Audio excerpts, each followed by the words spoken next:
Are under a week away from a pair of pivotal Senate runoff races in Georgia, and now one candidate is launching a new ad. Watch this. Georgia, Georgia. This year has tested America's spirits.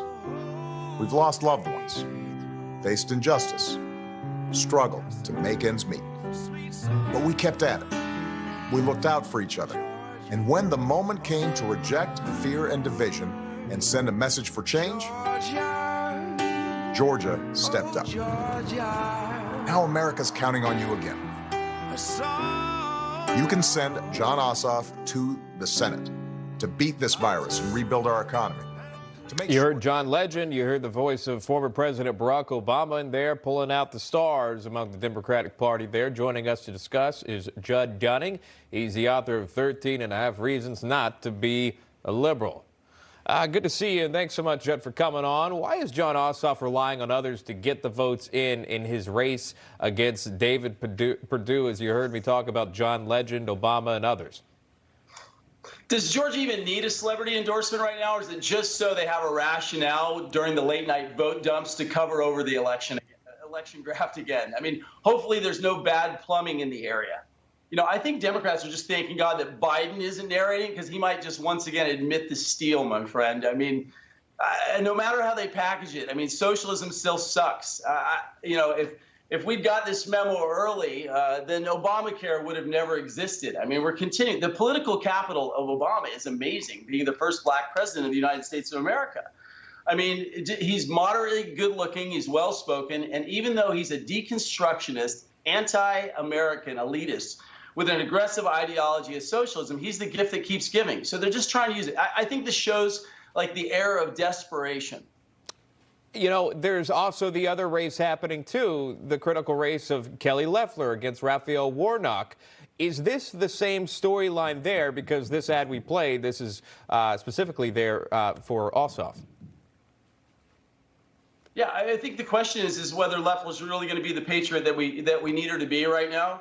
I think that's really where all eyes are upon the nation. And also, my eyes are definitely upon the Elector Act of 1887, hoping that we don't even have to go through this process. We still need to win the Senate, but I think a lot's at stake right now.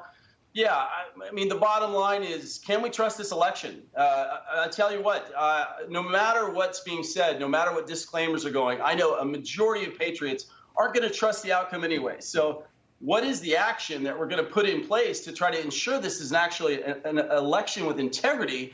That's the real question behind all of this. The bottom line, too, when you go back to campaigning, and I'm sure you've paid attention as well, these political ads featuring the Hollywood elite, again, we just go with it. John Legend's playing underneath. That's a pretty big deal. He's an EGOT winner. He's won them all. He's been propped up by NBC, by all the others as the big media star. He can do it all. Playing underneath this, though, in a political campaign, you don't hear a lot of the star-studdedness on the Republican side of the aisle. Why is that? Yeah, you know, I think there's a certain conservative hubris to us, is that we think that the law is enough, that we think that our platform is enough. We think that natural law and faith, God, family, and all the principles that make conservatism is enough. I think that's part of it. The other element is it's a death sentence in Hollywood for conservatives to come out. I mean, there's a lot of really cool, hip people that go to the left to stump because it actually furthers their career. For conservatives, like, except for like Arnold Schwarzenegger, Dwayne The Rock is like flipping back, Kid Rock. We only get the bold ones that'll step up because there's a culture where people will not work.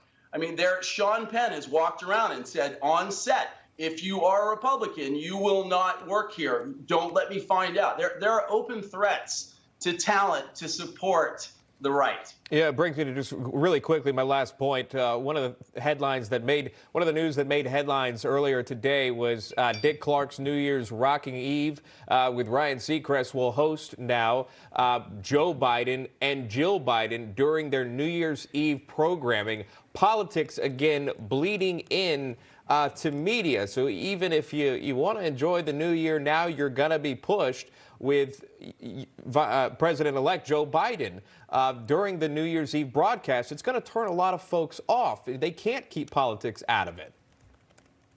Yeah, there is no conservative safe space. Unfortunately, we don't need one because we have Newsmax, we have Parler, we have all these different places to go.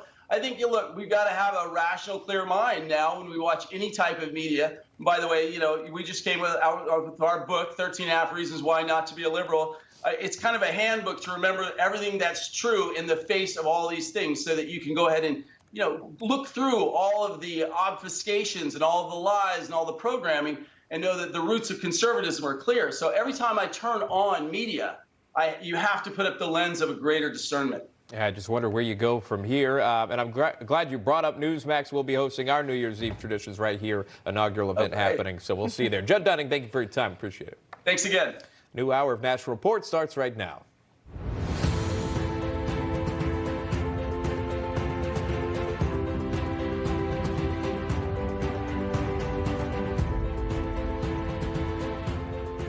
All right, some welcome news. $600 stimulus checks are on their way to some Americans right now, some hitting bank accounts as early as last